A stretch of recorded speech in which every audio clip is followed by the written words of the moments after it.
Hello everyone. आज के topic में हमारा है historical background of the Indian constitution part 2। यानी कि पिछले पार्ट में जब हमने पढ़ा था हिस्टोरिकल बैकग्राउंड, तो इसमें हमने 1773 से 1758 1858 तक हमने क्या किया था, पढ़ लिया था। ये आपका 1858 यहाँ तक हमने पढ़ लिया था। अब आज हम पढ़ेंगे 1858 से 1947 तक। हमने देखा कि कंपनी अपने रूल्स और रेगुलेशंस में लगातार सुधार कर रही थी। तो सुधार करने की वजह से अब क्या इसके पीछे क्या रीजन था, क्यों ये इतना भारतीयों को छूट दे रही थी, इसके बारे में हम दूसरे पार्ट में स्टार्ट करते हैं। तो चलिए स्टार्ट करते हैं हम। तो हम जानते हैं कि 1857 में बहुत ही बड़ा रिवोल्ट हुआ था।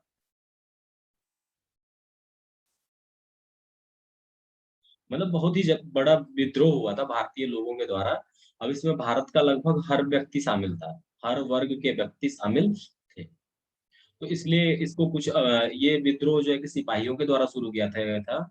इसलिए इसको कुछ लोग कहते हैं कि ये सिपाही विद्रोह था, कुछ लोग कहते हैं कि एक निश्चित वर्ग का विद्रोह था, कुछ लोग कहते हैं किसानों का विद्रोह था, तो कुछ लोग कहते हैं कि यह ब्रिटिशर्स के खिलाफ विद्रोह था। तो ये मैंने जितने भी स्टेटमेंट बताए, हर किसी स्टेटमेंट का कोई ना कोई नैरेटर है और उस नैरेटर के बारे में एग्जाम में पूछा जाता है।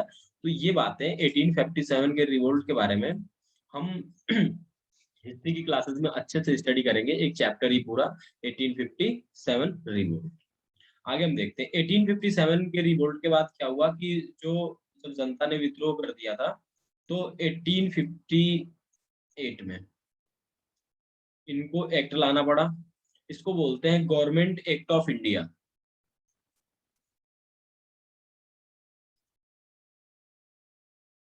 Government act of India 1858। यानी कि भारत की जनता ने जब इनका विद्रोह किया, इनका इनके खिलाफ अपने संघर्ष को जारी रखा, और बहुत ही बड़े पैमाने पर जब 1857 में विद्रोह हुआ, ऐसी ऐसे समय आ गया था कि इनका लगभग नामो निशान मिट जाएगा। कुछ ब्रिटिशर्स ने कहा भी है कि अगर भारत का कुछ वर्ग हमारा साथ नहीं देता तो हम उसी टाइम पे हमारा शासन फिनिश हो जाता। तो अब इन्होंने 1858 के रिवोल्ट 57 के रिवोल्ट के बाद जो गवर्नमेंट एक्ट ऑफ इंडिया 1858 लाए, इसमें क्या क्या चेंजेस लाए। तो इसका जो फर्स्ट प्रोविजन है, पहला प्रोविजन, तो हम देखते हैं कि पहले प्रोविजन में हमने देखा था कोर्ट ऑफ डायरेक्टर्स थे।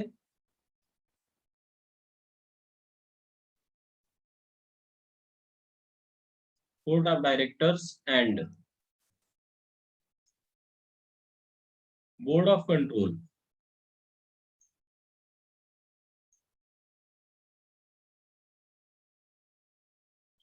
इन दोनों के पोस्ट को क्या किया गया, खत्म कर दिया गया। अब इन्होंने कहा कि ये दोनों क्या हो जाएंगे, फिनिश हो जाएंगे। इनको फिनिश्ड कर दिया गया। अब ये दोनों तो खत्म हो गए, लेकिन ये जो काम करते थे उस काम को अब करेगा कौन। तो इन दोनों के रिप्लेस करने के लिए आया आपका सेक्रेटरी ऑफ स्टेट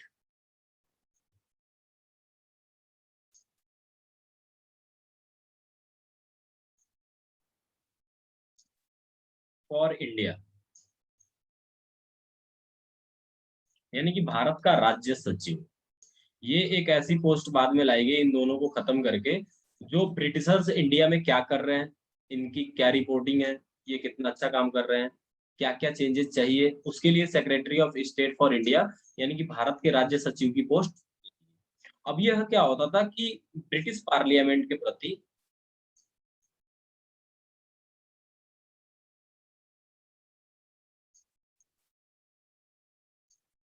अकाउंटेबल होता था।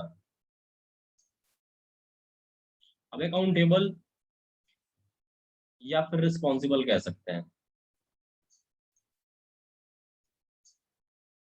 यानी कि भारत में क्या चल रहा है, भारत के लोगों की क्या जरूरत है, भारत के लोग क्या क्या चेंजेस चाहते हैं, इसके लिए जो भी जरूरतें होंगी, secretary of state for India, Bharat का राज्य सचिव, ब्रिटिश पार्लियामेंट में यानी कि लंदन की जो संसद थी, ब्रिटेन की जो संसद थी उसमें रिपोर्ट को सबमिट करेगा और उसकी जरूरतों के अकॉर्डिंग ये लोग क्या करेंगे, काम करेंगे। फिर इसी में कहा गया, इसका दूसरा पॉइंट था, जो मुगल इंपायर का पोस्ट था,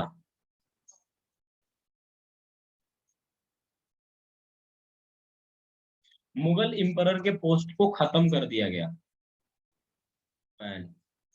यानी कि आगे से अब कोई भी मुगल एम्परर नहीं होगा, मुगलिया सल्तनत का यहीं पे खात्मा होता है। मुगलिया सल्तनत अब आगे नहीं रहेगी, यहाँ पे जो भी काम होगा ब्रिटिश गवर्नमेंट के द्वारा किया जाएगा। फिर इसके बाद इसको खत्म करने का काम किसने किया, लॉर्ड कैनिंग।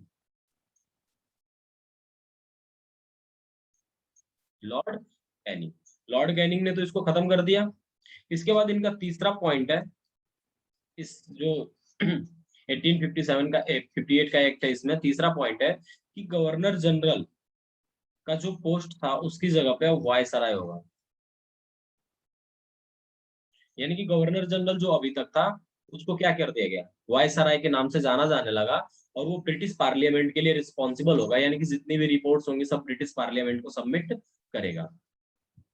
अब इसमें क्या हुआ कि वायसराय तो बन गया, यानी कि यहाँ से क्वेश्चन क्या पूछता है कि भारत का अंतिम गवर्नर जनरल कौन था।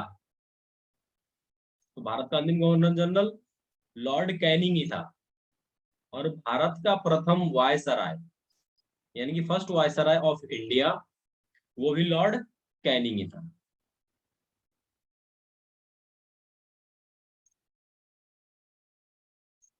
लॉर्ड कैनिंग यानी कि भारत का अंतिम गवर्नर जनरल और प्रथम वायसराय। अब ये अपनी रिपोर्ट किसको सबमिट करता था, ब्रिटिश पार्लियामेंट को। अब इतने चेंजेस तो उन्होंने ला दिए। इसके बाद हम अगला देखते हैं। इसके बाद हमारा अगला आता है Indian council act.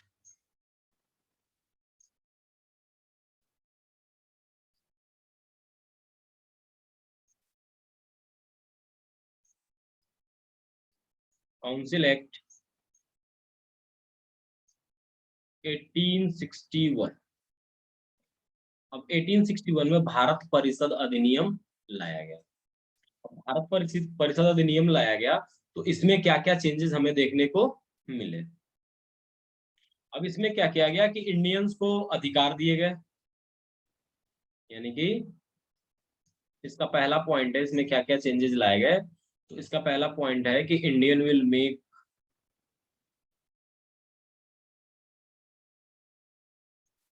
Will participate in making rules.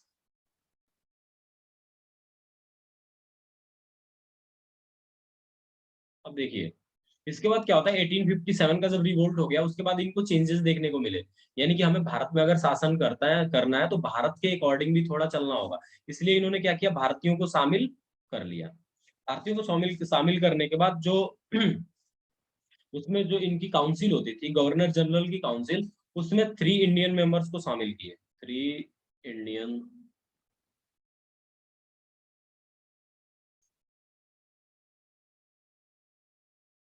Participated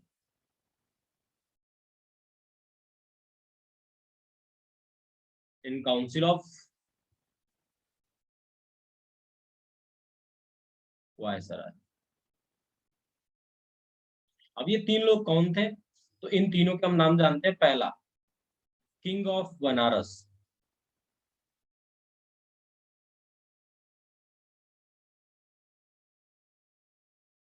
Banaras के राजा। दूसरा, किंग ऑफ पटियाला,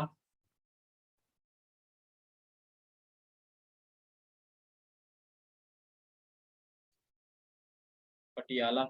और तीसरा था सर दिनकर राव।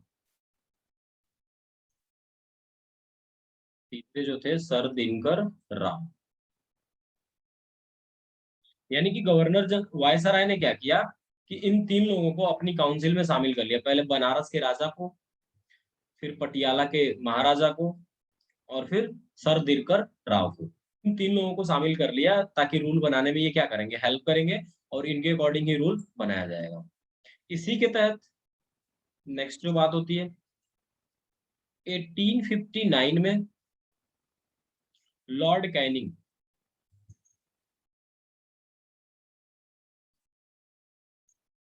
यानी कि 1859 में लॉर्ड कैनिंग ने पोर्टफोलियो सिस्टम लाया था, जिसको इम्प्लीमेंट किया गया।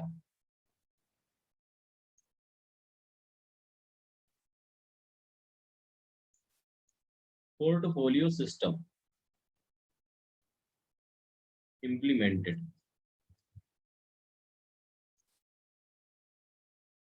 यानी कि पोर्टफोलियो सिस्टम को क्या किया गया, लागू कर दिया गया।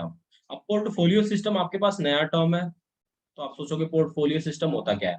तो जैसे आजकल की आप मिनिस्ट्री देखते हो कि जैसे एक ही मिनिस्टर है, उसको दो या दो से ज्यादा मिनिस्ट्रीज दे दी जा रही है। उसी तरीके से कोई भी मंत्री होता था उस टाइम पे, जो गवर्नर जनरल की काउंसिल में हो, तो उसको एक विभाग या एक से ज्यादा जब डिपार्टमेंट को हैंडल करने के लिए दे दिया जाता था, तो उसे ही हम कहते थे पोर्टफोलियो सिस्टम। ठीक है। अब यहीं पे क्या किया गया कि वायसराय को पावर दे दिया गया। वायसराय को पावर दे दिया गया कि वो ऑर्डिनेंस ला सकता है अगर इमरजेंसी कंडीशन है तब। यानी कि वायसराय ऑर्डिनेंस ला सकता है कब, जब कंडीशन इमरजेंसी की हो, या अपनी इच्छा के अनुसार भी वो ऑर्डिनेंस ला सकता है। ऑर्डिनेंस का मतलब होता है अध्यादेश।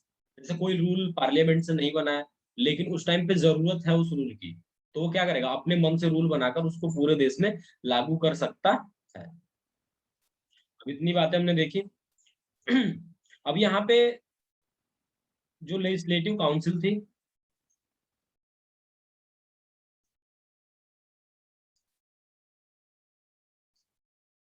जो लेजिस्लेटिव काउंसिल थी उसमें जो वायसराय था, तो वायसराय जो है कि अपनी तरफ से मिनिमम 6, यानी कि कम से कम 6 और अधिक से अधिक 12 मेंबर्स को, सदस्यों को मनोनीत कर सकता था।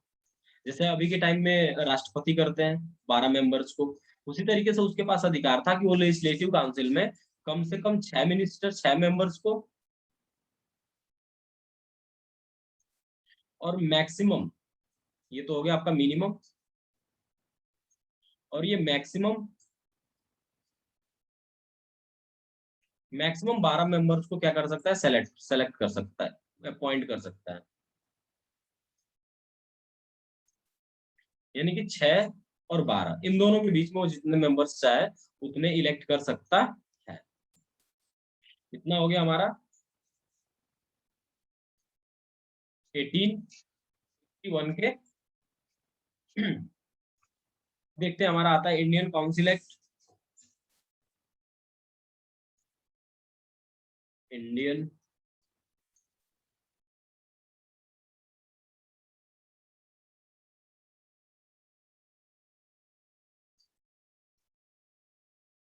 इंडियन काउंसिल एक्ट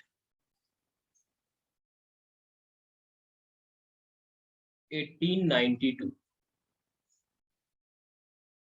अब हमारा आ गया इंडियन काउंसिल एक्ट 1892। अब हम इसमें देखते हैं कि क्या क्या चेंजेस देखने को मिलते हैं। तो ये जो हमारे चेंजेस आए थे, इसमें जितने भी हमको चेंजेस देखने को मिलेंगे, हम जानते हैं कि इंडियन नेशनल कांग्रेस की स्टैब्लिशमेंट 1885 में हो चुकी थी। अब इंडियन नेशनल कांग्रेस 1889 से 1891 तक लगातार प्रयास करती रही, गवर्नर जनरल की काउंसिल पे दबाव बनाती रही, इन्हीं भारतीयों को अधिकार दिया जाए, जो भी अगर इन पे शासन किया जा रहा है तो इनके अकॉर्डिंग रूल्स बनाए जाए।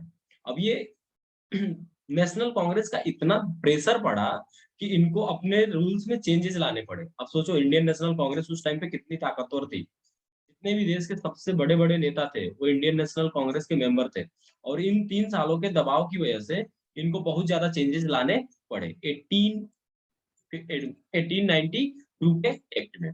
पहला क्या किया इन्होंने कि जो लेजिस्लेटिव थी, यानी कि जो विधानसभा थी, विधान परिषद थी, इसको क्या किया इन्होंने, इंक्रीज किया। मतलब इसमें क्या होता है, भारतीयों की संख्या को इन्होंने बढ़ा दिया अप टू 40%।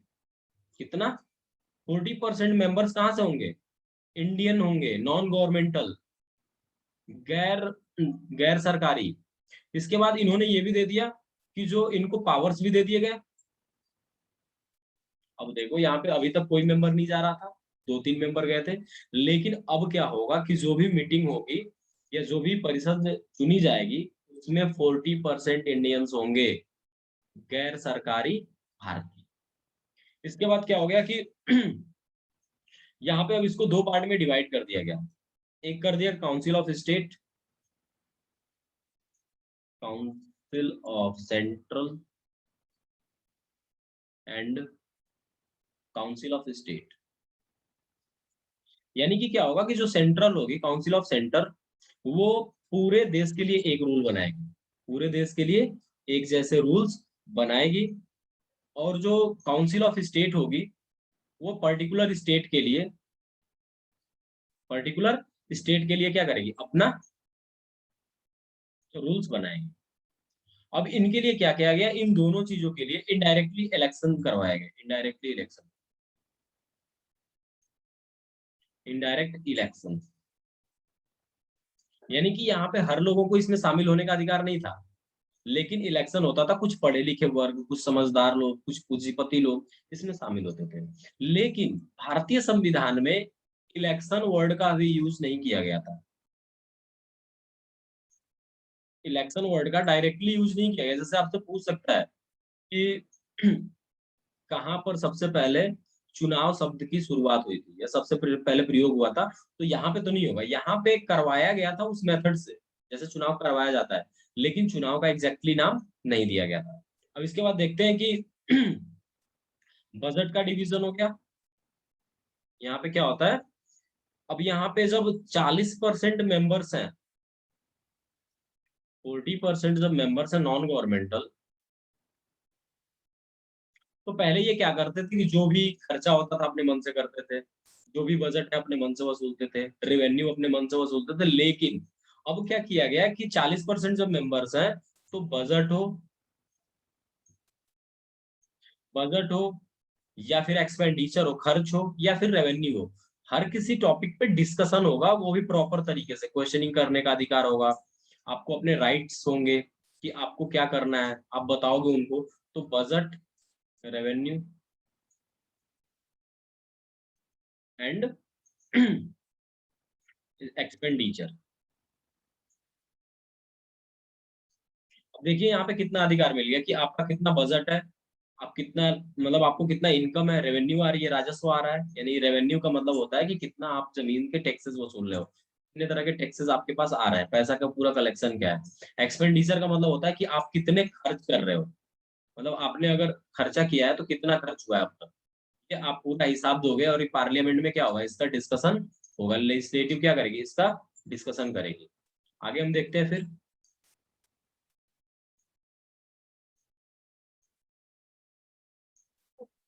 इसके बाद जब डिस्कशन चालू होगा, तो फिर आगे हमारा आता है इंडियन काउंसिल एक्ट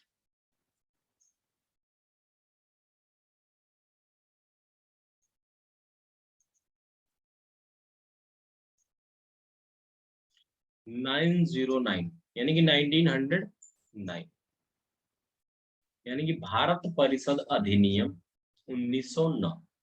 ये बहुत ही इंपॉर्टेंट टॉपिक है। और ये जो टॉपिक है, इससे क्वेश्चंस आने ही आने हैं। अगर आप लोग इसको अच्छे से एक बार स्टडी कर लेते हो, रिवीजन कर लेते हो, तो यहाँ से जरूर एक क्वेश्चन आएगा, कोई भी एग्जाम हो। तो हम देखते हैं भारत परिषद अधिनियम 1909, इसे बोलते हैं, दूसरा नाम है इसका मार्ले मिंटो रिफॉर्म। यानी कि इसका दूसरा नाम क्या है, मार्ले मिंटो रिफॉर्म। अब आप सोचोगे ये कैसा नाम है, ये क्यों नाम रखा गया है। तो यहाँ पे क्या होता है कि जो अभी हमने पढ़ा था secretary of state for India, ये पहला नाम वही होगा, मार्ले।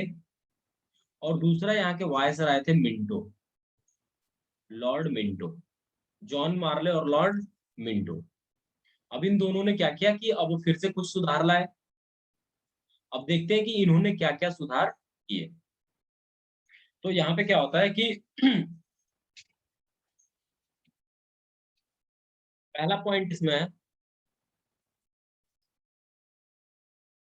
इसमें जो पहला पॉइंट हम देखते हैं कि central legislative council, central legislative council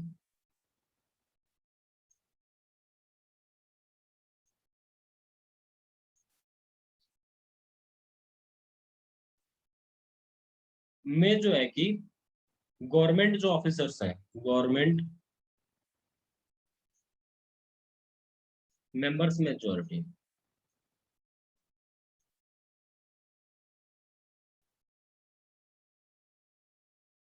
यानी कि इसमें क्या होगा कि जो यहाँ पे दो पार्ट में बढ़ गया, एक तो सेंट्रल लेजिस्लेटिव काउंसिल, केंद्रीय विधान परिषद। दूसरा है, अब यहाँ पे क्या होता है, जो केंद्रीय विधान परिषद होगा वो पूरे देश के लिए रूल बनाएगा, और इसमें जो ब्रिटिशर्स हैं, जो गवर्नमेंट के लोग हैं, उनकी मेजोरिटी ज्यादा रहेगी। इसके बाद इसका दूसरा पार्ट होता है स्टेट लेजिस्लेटिव काउंसिल। दूसरा क्या होगा, स्टेट स्टेट लेजिस्लेटिव काउंसिल। अब यहाँ पे जो मेजोरिटी होगी नॉन गवर्नमेंटल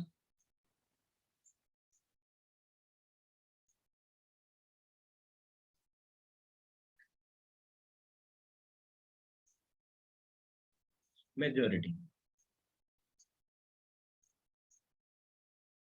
यहाँ पे क्या होगा कि जो स्टेट लेजिस्लेटिव काउंसिल होगा, यानी कि राज्य विधान परिषद या प्रांतीय विधान परिषद, इसमें जो गैर सरकारी लोग होंगे उनकी संख्या ज्यादा रहेगी, यानी कि सरकार से जो ब्रिटिश गवर्नमेंट है वहां से कम लोग रहेंगे, और जो लोकल के लोग हैं, आसपास के अपने स्टेट के लोग हैं, उनकी मेजोरिटी रहेगी। तो अब देखो यहाँ पे क्या होगा, सेंटर में तो रूल बनेगा, लेकिन जो लोकेलिटी है वहां पे लोगों की जरूरतों के अनुसार रूल बनाया जाएगा। और ये सब किसका देन है, इंडियन नेशनल कांग्रेस का देना। हम जब हिस्ट्री पढ़ेंगे तो इंडियन नेशनल कांग्रेस का इसमें रोल पढ़ेंगे कि इसमें क्या क्या उसका रोल था। इसका तीसरा पॉइंट देखते हैं। अब यहाँ पे जो मेंबर्स होंगे, अब ये जो दो तरीके के मेंबर्स हैं, मेंबर्स, अब इनको क्या होता है कि डिस्कशन करने का राइट। अब ये क्या कर सकते हैं, डिस्कशन भी कर सकते हैं किसी भी बजट पे, उसके बारे में क्वेश्चनिंग भी कर सकते हैं। अब क्वेश्चनिंग करने के बाद फिर क्या होता है अब वो क्या चाहते हैं, लेकिन जो फाइनल डिसीजन होगा वो गवर्नर जनरल की काउंसिल का ही होगा। आप डिस्कस तो करोगे, उसमें कुछ चेंजेस ला सकते हैं आपकी जरूरतों के अनुसार, फिर उसमें आपका चेंजेस माना जाएगा। अब इसके बाद पहली बार जो इलेक्शन हुआ,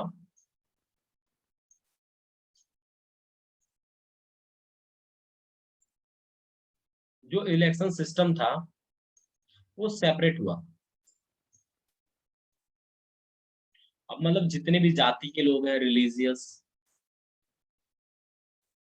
रिलीजन, कास्ट, क्रीड, जितने भी मतलब तरह के लोग हैं, सब में मतलब क्या क्या अलग अलग डिवीजन कर दिया गया। यानी कि आप अलग रिलीजन के लोग हो, आपका अलग चुनाव होगा। आप अलग कास्ट के लोग हो, आपके अलग चुनाव होगा। आप अलग क्रीड के लोग हो, यानी कि जितने भी कास्ट है सबका अलग अलग चुनाव होगा। जितने भी वर्ग थे भारत में, सबका अलग अलग चुनाव का प्रोविजन लाया गया। किसमें, 1909, यानी कि इंडियन काउंसिल एक्ट 1909 में इलेक्शन को क्या किया जा रहा है, अलग अलग वर्गों के अनुसार बांटा जा रहा है। अब देखिए इनकी पॉलिसी, अभी तक ये क्या कर रहे थे, देश के लिए रूल बना रहे थे। तो जब ये रूल बना रहे थे तो अपने मन का बना रहे थे, जैसे मर्जी वैसे बना दिया, जो मर्जी वो कर लिया, जितना बजट देना है दे दिया, नहीं देना है नहीं दिया। लेकिन जब भारतीय सदस्यों की उसमें संख्या बढ़ी, नंबर ऑफ मेंबर्स जब इंक्रीज हुए काउंसिल में, तो अब इनके ऊपर प्रेशर पड़ने लगा। अब इन्होंने देखा कि यार हर वर्ग का, हर वर्ग के लोग जुड़े हुए हैं एक दूसरे से, एक दूसरे की मदद कर रहे हैं। और हम जानते हैं अंग्रेजों का हमेशा से रूल रहा है, डिवाइड एंड रूल, मतलब लोगों को आपस में डिवाइड करो फिर उनपे शासन करो। अब ये सिस्टम वो लोग समझ गए थे कि भाई इनको अकेले तो हम नहीं कुछ कर सकते। इसलिए इन्होंने क्या किया कि यहाँ पे रिलीजन, कास्ट और अदर जो बेसिस हैं, सबके नाम पे इनको डिवाइड करने का प्रयास। ठीक है, यहीं पे अब देखिए ये तो इन्होंने कर दिया इतना काम। अब हम जानते हैं कि हमारे देश में मुस्लिम वर्ग की संख्या काफी है। उस टाइम पे जब पाकिस्तान, बांग्लादेश, भारत एक साथ थे तो उस टाइम पे और ज्यादा थी। तो इन्होंने क्या किया कि मुस्लिम के लिए सेपरेट इलेक्शन ला दिया। मुस्लिम्स के लिए क्या किया, सेपरेट इलेक्शन, कि भाई मुस्लिम अलग चुनाव लड़ेंगे, इनके लिए अलग चुनाव क्षेत्र होगा, इनका अलग से चुनाव करवाया जाएगा। अब देखो यहाँ पे तो इन्होंने हिंदू रिलीजन में बांट दिया, कौन कौन से किस जाति के हैं, किस वर्ग के हैं, सबको अलग करो। अब इतने से भी उनको अभी संतुष्टि नहीं थी। फिर उन्होंने क्या किया कि हिंदू मुस्लिम को अलग कर दिया, यानी कि कम्युनलिज्म यहाँ पे क्या होती है, शुरुआत हो जाती है। कम्युनलिज्म की शुरुआत होती है। और आपने अभी देखा जॉन मार्ले जो थे, जॉन मार्ले, इनको थोड़ा मैं हाईलाइट करता हूँ। ये जो जॉन मार्ले हैं, इनका नाम है John Marley.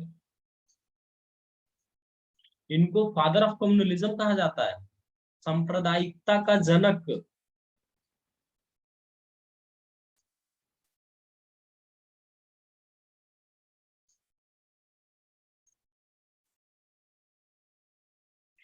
Father of communalism in India, यानी कि भारत में सांप्रदायिकता का जनक किसे माना जाता है, लॉर्ड सॉरी जॉन मार्ले को। यानी कि इनके ही मन में ये विचार आया कि भाई ऐसे काम नहीं चलने वाला है, ये तो एकजुट है, इनको अलग करो। और फिर उन्होंने क्या किया कि अलग अलग प्रोसेस से इनको अलग करने का प्रयास शुरू कर दिया। तो हमने देखा कि 1909 यानी कि इंडियन काउंसिल एक्ट 1909 या मार्लियामेंटो रिफॉर्म में, मार्लियामेंटो सुधार बोलते हैं इसे हिंदी में, इसमें क्या क्या चेंजेस लाए। तो पहला आपने देखा कि यहाँ पे सेंट्रल और स्टेट अलग अलग लेजिस्लेचर डिवाइड हो गए। इलेक्शन को अलग कर दिया गया सेपरेट, अलग अलग रिलीजन के लिए। उसमें भी मुस्लिम को क्या हुआ, अलग से प्रियोरिटी दी गई।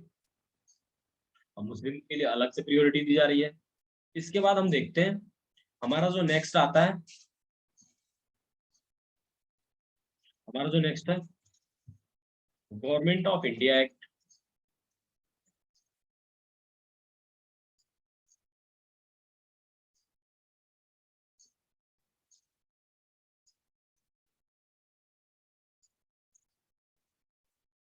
1909, सॉरी 1919।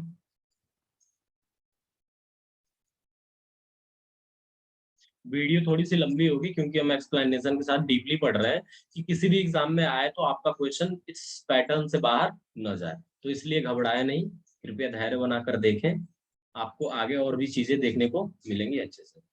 अब इसको हम क्या बोलते हैं, वो बोलते हैं Montagu Chelmsford reform. Montagu Chelmsford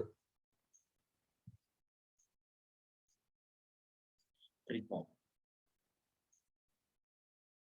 यानी कि जो भारत सरकार अधिनियम है 1919, उसको हम मॉन्टेग्यू चेम्सफोर्ड सुधार, यानी कि मॉन्टेग्यू चेम्सफोर्ड सुधार के नाम से भी जानते हैं, या इसे इंग्लिश में मॉन्टेग्यू चेम्सफोर्ड रिफॉर्म कहते हैं।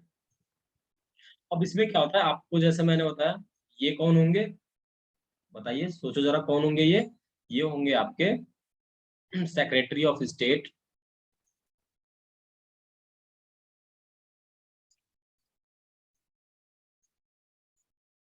For India.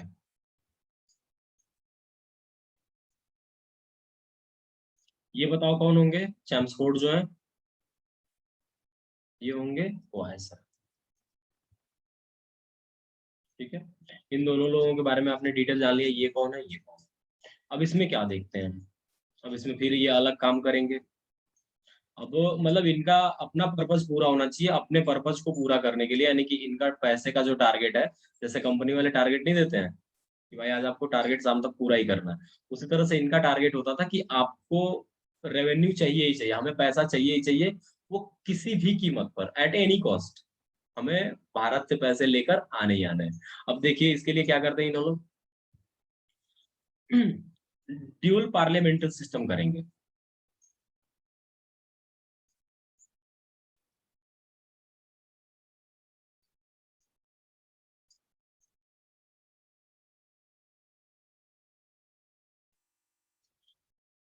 अब ये सेंटर में क्या करते हैं, सेंटर में अब क्या करते हैं, ड्यूल पार्लियामेंट्री सिस्टम, द्विसदनात्मक व्यवस्था करते हैं। अब द्विसदनात्मक में क्या क्या होता है, इसका पहला पॉइंट है, द्विसदनात्मक जब होता है ड्यूअल, तो इसमें पहला पॉइंट होता है स्टेट काउंसिल,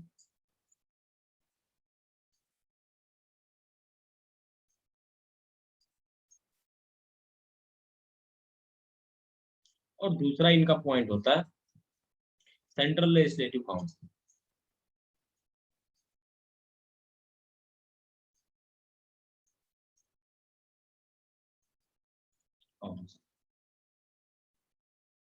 यानी कि अभी इन्होंने द्विसदनात्मक व्यवस्था कर दी कि स्टेट के लिए अलग, सेंटर के लिए अलग। अब यहाँ पे क्या कर दिए कि अब यहाँ पे हमारे शुरू होते हैं, ये तो इन्होंने कर दिया, दो पार्ट में डिवाइड कर दिया कि स्टेट के लिए अलग काम होगा और सेंटर के लिए अलग होगा। हर स्टेट का अपना अपना इंपॉर्टेंस है, अपनी जरूरत के अकॉर्डिंग काम करेंगे। इसके बाद होता है आपका डायरेक्ट इलेक्शन।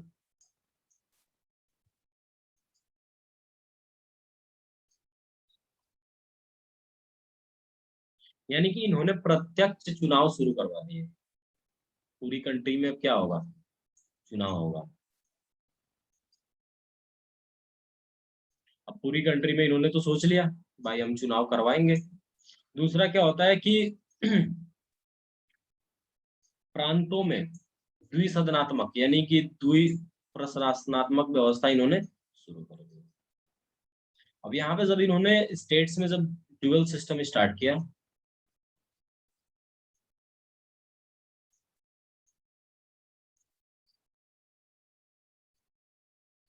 यहाँ पे स्टेट का मतलब क्या होता है, कंट्री, भारत में द्विसदनात्मक व्यवस्था जब इन्होंने स्टार्ट किया तो देखा गया कि इन्होंने दो तरह के इसको, अब देखो अब ये क्या चालाकी करेंगे, अब ये दो टाइप के तो इन्होंने कर दिए, अब इसको दो पार्ट में डिवाइड कर देंगे। दो पार्ट कौन कौन से हैं,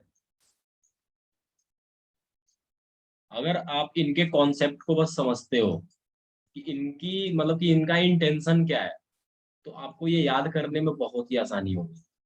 बस इंटेंशन को समझो कि ये चाह क्या रहा है। अब देखो जब इन्होंने दो पार्ट में डिवाइड किया तो बोला कि हम अलग अलग सब्जेक्ट बना लेते हैं।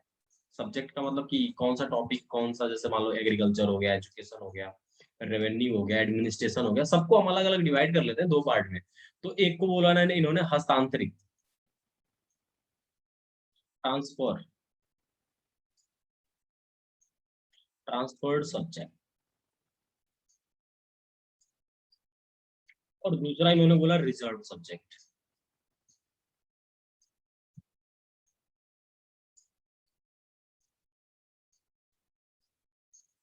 यानी कि ट्रांसफर्ड का मतलब क्या होता है कि ये ट्रांसफर कर देंगे, लो भाई आप देखो, कोई भी देख सकता है आपकी तरफ से, हमें कोई प्रॉब्लम नहीं है। लेकिन कुछ सब्जेक्ट ऐसे होंगे जो रिजर्व होंगे, वो इनके पास ही रहेंगे, अंग्रेजों के पास ही रहेंगे, ये उसको किसी को दे ही नहीं सकते।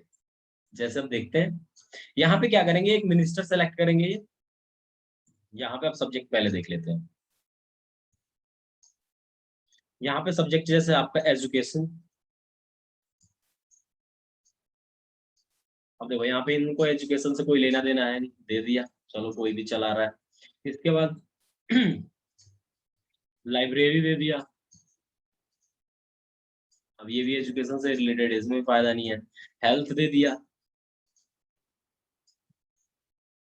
ऐसे करके जो मतलब कि नॉन प्रॉफिटेबल है, उसमें रिस्पॉन्सिबिलिटी ज्यादा है, फायदा कुछ नहीं है, वो सब्जेक्ट तो इन्होंने ट्रांसफरेबल बना दिया।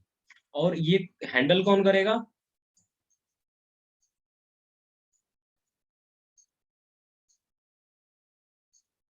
Handle by minister, any minister हो सकता है, कोई भी मंत्री इसकी जिम्मेदारी ले लेगा और ये इसको क्या करेगा, अपना प्रतिनिधित्व दिखाएगा। इन्होंने तो देख लिया इतना, इसमें पोस्ट में कोई फायदा भी नहीं है, चलो इंडियंस को लगा दो, जिसको भी लगाना है लगा दो, अपना आराम से, बस इनकी जिम्मेदारी इनको दे दो, इनको लगे कि नहीं मुझे कुछ मिला है। अब रिजर्व में देखो, आपको देखकर समझ में आ जाएगा कि ये कितने चालाकी कर रहे हैं। इसमें इन्होंने क्या किया कि सबसे पहले तो डिफेंस ले लिया अपने हाथ में। डिफेंस का मतलब होता है सेना, आर्मी पूरी इनके कंट्रोल में रहेगी। फॉरेन जो अफेयर्स होंगे,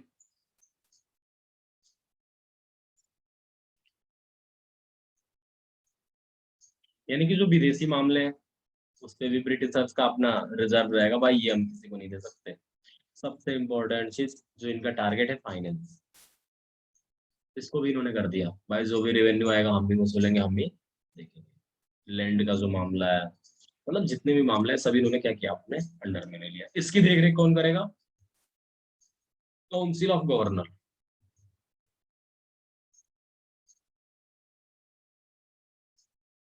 अब काउंसिल और गवर्नर में मेजोरिटी किसकी होती है? ब्रिटिशर्स की।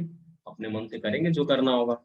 इसके बाद देखते हैं कि अभी यहाँ पे हम देखते हैं कि जो ये मिनिस्टर्स होंगे यहाँ पे, अब ये इसको क्या करते हैं कि 3 पार्ट में डिवाइड कर देते हैं। यहाँ पे क्या करते हैं, इसको 3 पार्ट में डिवाइड कर देते हैं यहाँ पे, कि अब जैसे अब सब्जेक्ट है तो ये कैसे कैसे काम करेंगे। एक बात याद रखना आप लोग, यहीं पे, चलो आगे बताता हूँ। यहीं पे जो है कि महिलाओं को वोट देने का अधिकार दिया गया 1919 में, मॉन्टेग्यू चेम्सफोर्ड रिफॉर्म के थ्रू महिलाओं को वोटिंग का अधिकार मिला था। अब इससे पहले महिलाएं वोट नहीं दे सकती थी, लेकिन अब क्या किया गया कि महिलाओं के राइट को थोड़ा सा बढ़ा दिया गया कि वो वोट दे सकती। अब यहाँ पे इन्होंने इसको 3 पार्ट में डिवाइड कर दिया। एक तो होता है इलेक्टेड। इलेक्टेड मतलब चुनकर आए। अब चुने हुए कौन से लोग होंगे? राजा रानी, यही लोग चूज करेंगे।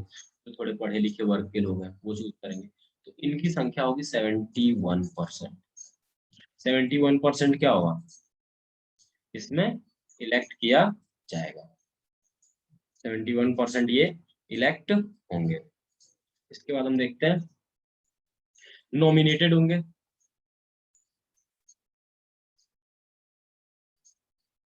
नॉमिनेटेड, अब ये नॉमिनेटेड तो होंगे, गवर्नमेंटल होंगे साथ में।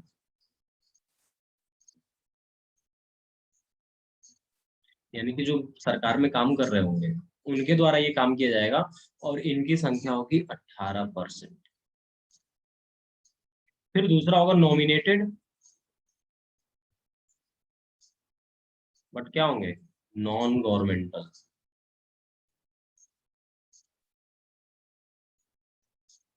अब ये कितने होंगे? 11%।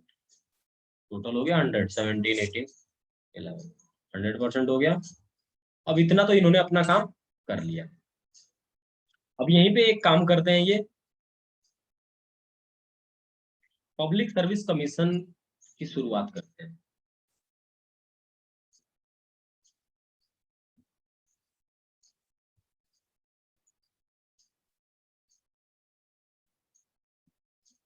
पब्लिक सर्विस कमीशन की क्या होती है? यहीं से शुरुआत होती है 1919 के एक्ट के थ्रू। इसके बाद देखते हैं कि अब इलेक्शन होता है। अब इलेक्शन को भी फिर इन्होंने 2 पार्ट में डिवाइड कर दिया। इलेक्शन को भी इन्होंने दो दो पार्ट में डिवाइड कर दिया। फर्स्ट टाइप होता है इलेक्शन। इलेक्शन को जब इन्होंने 2 पार्ट में डिवाइड किया तो एक तो पहला हो गया नॉर्मल, नॉर्मल पीपल।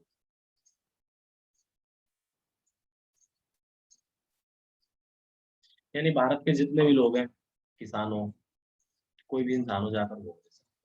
दूसरा वर्ग फिर इन्होंने अपने हिसाब से डिवाइड कर दिया कि कोई यूनिवर्सिटी का मेंबर हो, या फिर ट्रेड यूनियन का मेंबर हो। यानी कि यूनिवर्सिटी, ट्रेड यूनियन, यानी कि विश्वविद्यालय, व्यापार मंडल, इन सब के मेंबर्स का क्या होगा? अलग से चुनाव होगा। अब इसके बाद इतना हो गया। अब इसी टाइम पे इन्होंने स्टेट बजट को सेंट्रल बजट से अलग किया था।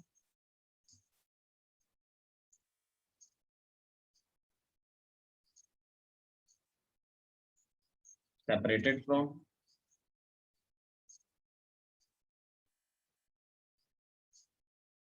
स्टेट।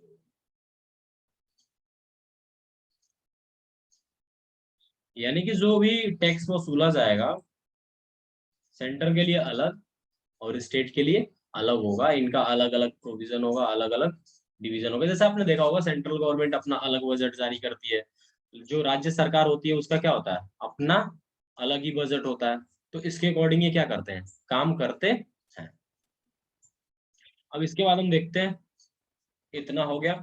हाँ, यहाँ पे जो वोट देने वाले मेंबर्स थे, 10% इंडियंस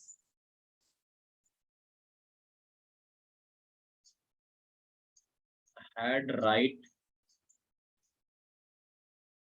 टू वोट। अब यहाँ पे बस 10% लोगों को ये अधिकार था। अब देखो, पहली बात की वोट देने का अधिकार नहीं था। अब जिनको अधिकार था वो 10% थे। 10% में क्या थे? मैक्सिमम बुद्धिजीवी लोग, जमींदार लोग, जो बड़े लोग थे, साहूकार थे। अब ये क्या थे? पहले से ही किसानों का एक्सप्लॉइटेशन कर रहे थे, शोषण कर रहे थे, तो ये अंग्रेजों के फेवर में ही वोट देते थे। तो अब इन्होंने 10% इंडियंस का कोई मतलब नहीं था उस टाइम पे। हाँ, लेकिन फिर भी इसमें जो कुछ नेशनलिज्म के भाव से जुड़े हुए थे, ये काफी रिवॉल्यूशन लाए और इंडिया में काफी चेंजेस देखने को मिला। इसके बाद हम पढ़ते हैं government act of India 1935।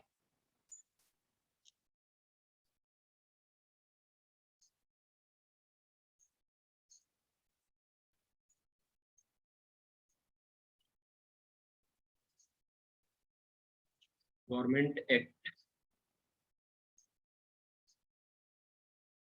India 1935। और ये जो आपका एक्ट है, यह सबसे इम्पोर्टेंट एक्ट है।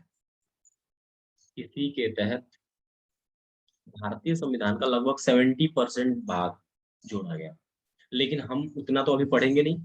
इसमें कुछ इंपॉर्टेंट टॉपिक पढ़ लेते हैं। जैसे भारत का जो संविधान है, मैक्सिमम पार्ट 70% के approx government act of India, Bharat सरकार अधिनियम 1935 के तहत डायरेक्टली ले लिया गया। अब देखिए इसका कितना इंपॉर्टेंस हो सकता है, अभी आगे आप पढ़ेंगे तो जानेंगे। यहाँ पे फेडरल गवर्नमेंट पहली बार लाई गई, पहला पॉइंट है इसका।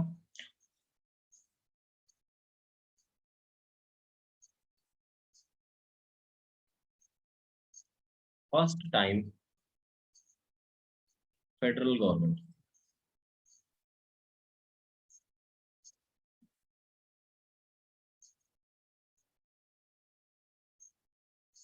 इन इंडिया। यानी कि यहाँ पे क्या होता है, पावर्स का डिस्ट्रीब्यूशन हो जाता है, कि जो भी पावर होगा वो अलग अलग लेवल पे अलग अलग डिवाइड होगा। जैसे आप यहाँ पे फेडरल से थोड़ा सा कंफ्यूज हो रहे होंगे तो समझिए। जैसे इंडियन गवर्नमेंट है, तो इंडियन गवर्नमेंट में एक सेंट्रल गवर्नमेंट है, जिसमें मोदी जी अभी क्या है, प्रधानमंत्री है। अब हमारे पास 28 स्टेट है, 8 यूनियन टेरिटरीज है, इनके अपने अलग अलग क्या है, गवर्नमेंट है। फिर उसके बाद स्टेट गवर्नमेंट के अंदर अलग अलग डिस्ट्रिक्ट हैं, उसके बाद अलग अलग पंचायतें हैं। तो इनकी अलग अलग सरकारें हैं। यानी कि जब पावर का डिस्ट्रीब्यूशन हो जाए अलग अलग लेवल पे, यानी कि पावर किसी एक व्यक्ति के पास ना रह जाए, पावर का डिसेंट्रलाइजेशन हो जाए, विकेंद्रीकरण, तो उसे बोलते हैं क्या, फेडरल गवर्नमेंट। सेंटर के पास पावर अलग है, स्टेट के पास अलग है, पंचायत के पास अलग है, डिस्ट्रिक्ट के पास अलग है। यानी कि पावर का क्या हो गया, डिस्ट्रीब्यूशन हो गया, डिसेंट्रलाइजेशन हो गया। इसका दूसरा पॉइंट अब देखते हैं। अभी आपने पढ़ा कि पावर का डिसेंट्रलाइजेशन हो गया, पावर बट गया। अब पावर बटा तो इसमें तीन टाइप में बट गया, पावर का जो डिस्ट्रीब्यूशन हुआ। अब ये तीन में बट गए, एक तो हो गया यूनियन लिस्ट, दूसरा स्टेट लिस्ट, और तीसरी हो जाती है आपकी कंकरेंट लिस्ट। कंकरेंट लिस्ट यानी कि इसका अगर हिंदी में हम नाम दें, संघ सूची, राज्य सूची, समवर्ती सूची। अभी हमारे इंडियन कॉन्स्टिट्यूशन में ऑस्ट्रेलिया से लिया गया है। इसके बारे में हम अभी प्रेजेंटली क्या सिचुएशन है, कौन कौन सब्जेक्ट कहाँ पे, इसके बारे में डिटेल से अभी आगे की क्लासेस में हम स्टडी करेंगे। तो अभी बस इतना जान लेते हैं, संघ सूची है, राज्य सूची है, और फिर समवर्ती सूची है। यानी कि यूनियन लिस्ट, स्टेट लिस्ट और कंकरेंट लिस्ट। यूनियन लिस्ट में हमारे उस टाइम पे सब्जेक्ट थे 59। अब यूनियन लिस्ट का मतलब क्या हो गया कि केवल और केवल सेंट्रल गवर्नमेंट रूल बना सकती है। कुछ ऐसे सब्जेक्ट होंगे जिसपे सेंट्रल गवर्नमेंट ही रूल बनाएगी, दूसरे किसी का पावर उस पे नहीं है, कोई राइट नहीं है। जैसे फॉरेन रेवेन्यू, ठीक है, ये क्या है, सेंट्रल गवर्नमेंट के द्वारा ही बनाए जाते हैं। उसके बाद जैसे यहाँ पे देख लेते हैं हम एक एक नाम, फॉरेन रेवेन्यू। स्टेट में क्या होता है, जैसे पुलिस को दे दिया, जैसे आपने सुना भी होगा, Delhi police, UP police, MP police, Rajasthan police, Haryana police, Punjab police, नाम तो सुना ही होगा। तो अलग अलग स्टेट की क्या है, अलग अलग रूल्स हैं, अलग अलग पुलिस है। एजुकेशन सिस्टम अपना अलग है। अब देखिए कैसे चलता हुआ आ रहा है एजुकेशन सिस्टम। जैसे मान लो सीबीएसई बोर्ड पूरे देश के लिए है। अब यूपी बोर्ड अलग, बिहार बोर्ड अलग, राजस्थान बोर्ड अलग, सब बोर्ड क्या है, अलग अलग है। कंकरंट लिस्ट, अब यहाँ पे सब्जेक्ट कितने थे, 54। यहाँ पे कितने हैं कि 36 सब्जेक्ट थे। अभी ये थे उस टाइम पे जब ये बना था। अब यहाँ पे क्या होता है कि यहाँ पे कोई भी रूल बना सकता है। यानी कि यहाँ पे कंकरंट लिस्ट पे रूल कौन बनाएगा, अब अलग से कोई नहीं आएगा बनाने के लिए। या तो स्टेट बनाएगी या फिर सेंटर बनाएगी। अब यहाँ पे कंडीशन ये है कि स्टेट और सेंटर तो अलग अलग है, आपस में लड़ाई हो गई। सेंटर कह रहा है नहीं मेरा होगा, वो स्टेट कह रहा है नहीं मेरा चलेगा, यहाँ पे ये एरिया मेरी है। अब जब विवाद का मामला होगा तो यूनियन गवर्नमेंट को प्रायोरिटी दी जाएगी। यूनियन गवर्नमेंट जो कहेगी वही सही होगा, और इसके अकॉर्डिंग फिर आगे रूल्स बढ़ाए जाएंगे। यानी कंकरंट लिस्ट पे क्या होगा, दोनों का अधिकार होगा, लेकिन प्रायोरिटी यूनियन गवर्नमेंट की होगी, संघ संघ सरकार की। इसमें सब्जेक्ट आते हैं जैसे मैरिज हो गया। मैरिज के लिए कोई स्पेसिफिक लॉ नहीं है, तो इसलिए मैरिज क्या है, सेंटर भी बना सकती है, स्टेट भी बना सकती है।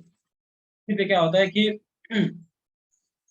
1937 में, किसी एक्ट के तहत 1937 में आरबीआई की स्टैब्लिशमेंट हुई, supreme court of India.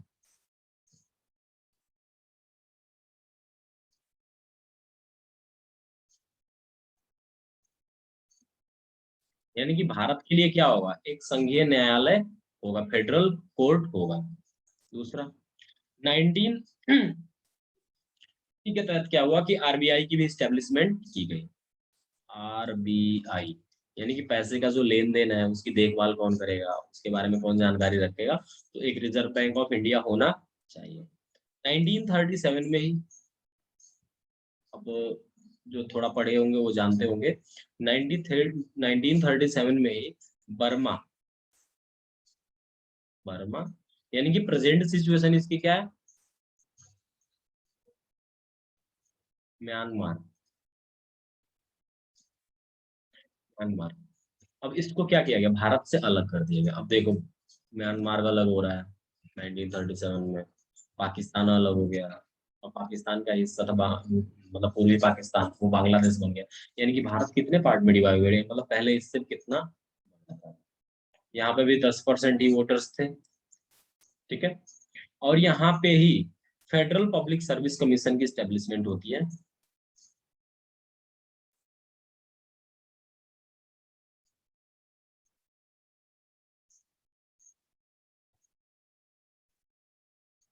Federal service commission की स्टेब्लिशमेंट होती है, federal public service commission, sorry, federal public service commission, यानी कि जिसको अब हम क्या करते हैं, यानी कि फेडरल, फेडरल संघ, फेडरल लोक सेवा आयोग। अब इसको आप किस नाम से जानते हैं, यूपीएससी के नाम से, यूपीएससी के नाम से। ये तो यूपीएससी होगी, सेंट्रल के लिए जितने भी ऑफिसर्स होंगे सबको अपॉइंट करेगी। अब सेंट्रल के लिए जितने भी ऑफिसर्स होंगे सबके अपॉइंटमेंट यूपीएससी करेगी। स्टेट के लिए इन्होंने पीएससी का अरेंजमेंट किया, public service commission for the states. दूसरा इन्होंने joint public service commission start किया, कि मतलब कि जो भी स्टेट्स होंगे इनके लिए क्या होगा, ज्वाइंट काम करेगा, कि यानी कि इनके लिए ज्वाइंट सर्विस कमीशन होगा, जो रूल्स बनाने का काम करेगा, दो या दो से ज्यादा स्टेट्स को मिलाकर एक स्टेट के। अब जब हमने इतना स्टडी कर लिया, इसके बाद हमारा लास्ट बचता है, देखते हैं। लास्ट हमारा टॉपिक है अब अभी आज का जो हम पढ़ रहे थे, संवैधानिक विकास, यानी कि हिस्टोरिकल बैकग्राउंड जो पढ़ रहे थे, इसमें का लास्ट टॉपिक है India, Indian independence act.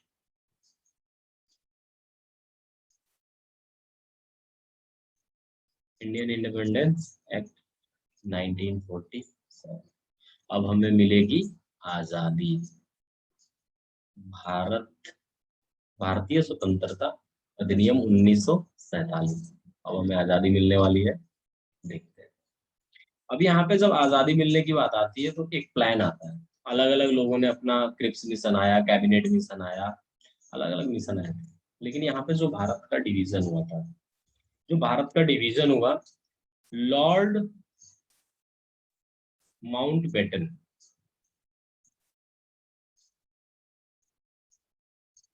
Plan, यानी कि हम इससे माउंटबेटन प्लान कहते हैं। लॉर्ड माउंटबेटन इसका पूरा नाम है, लॉर्ड माउंटबेटन, जो भारत के गवर्नर जनरल थे उस टाइम पे, इनका पूरा नाम है। अब यहाँ पे ये प्लान लेकर आते हैं, इनके प्लान को एक्सेप्ट कर लिया जाता है, स्वीकार कर लिया जाता है। चलो लॉर्ड माउंटबेटन क्या प्लान लेकर आए तो वो हम देखते हैं। इन्होंने कहा भारत एक अलग राज्य होगा, राज्य का मतलब देश। पाकिस्तान एक अलग राज्य होगा, जिसकी डिमांड मुस्लिम लीग लगातार करती आ रही थी। इन्होंने कहा कि ये दो तो अलग अलग हो गए, लेकिन जो प्रांतीय राज्य हैं या प्रांतीय जो सरकारें हैं, प्रिंसली स्टेट्स, वो अगर चाहे तो भारत में शामिल हो सकती हैं, चाहे तो पाकिस्तान में शामिल हो सकती हैं, या फिर उनकी इच्छा हो कि हम दोनों तरफ में कहीं नहीं जाना चाहते तो फ्री रह सकते हैं। ये बात तो इन्होंने बड़ी आसानी से कह दी। फिर इसके बाद जब क्या होता है कि इनकी बात को मान लिया गया कि चलो भाई ठीक है, मुस्लिम लीग ने भी अच्छे से ऐसा कर दिया। अब इन्होंने बताया कि 15 अगस्त 1947, यानी कि 15 अगस्त 1947, जो हम बचपन से पढ़ते आ रहे हैं, इस दिन भारत और पाकिस्तान, इंडिया एंड पाकिस्तान, दो अलग अलग डोमिनियन होंगे, अलग अलग राज्य होंगे, और इनका जो उत्तरदायित्व है, इनकी जो रिस्पॉन्सिबिलिटी है, कॉन्स्टिट्यूएंट असेंबली,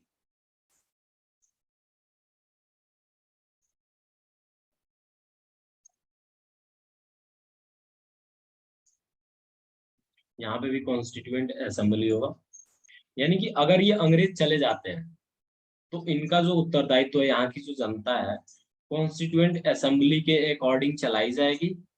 कॉन्स्टिट्यूएंट असेंबली के बारे में हम अगली क्लासेस में अच्छे से डिस्कशन करेंगे, जब भारतीय संविधान का निर्माण पढ़ेंगे, formation of the Indian constitution पढ़ेंगे, नेक्स्ट क्लास चैप्टर होगा, उसमें हम अच्छे से स्टडी करेंगे। यहाँ पे भी वही सेम सिचुएशन, कॉन्स्टिट्यूएंट असेंबली, संविधान सभा होगी। और ये किसके तहत काम करेगी दोनों? जो भारत परिषद गवर्नमेंट ऑफ इंडिया एक्ट आया था, government of India act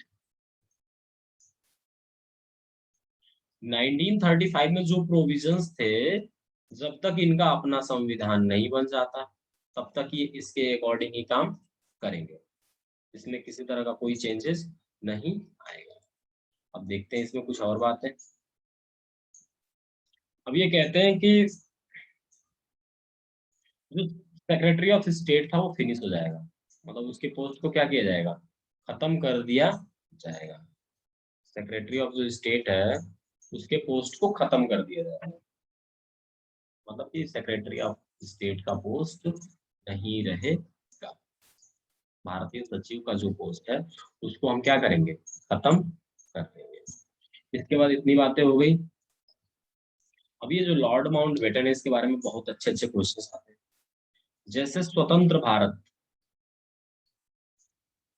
independent India,